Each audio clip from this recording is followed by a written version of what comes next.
Hey, y'all. Let's check out the garden. It's been like 4 days, y'all. Look at that bok choy. I'm not even sure if that's weed or that's legit already growing, y'all. It's been like 3 days.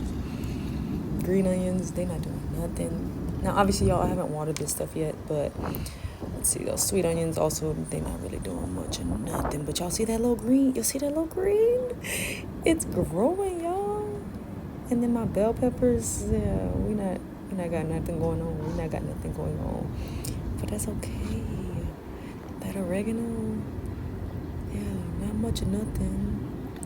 And those jalapeno peppers, yeah, nothing. But that's not the point, y'all.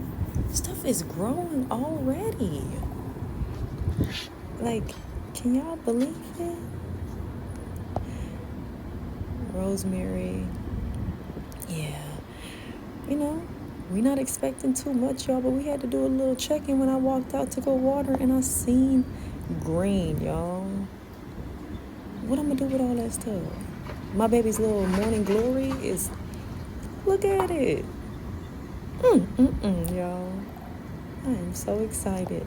I can't wait to show him. He's gonna be so excited.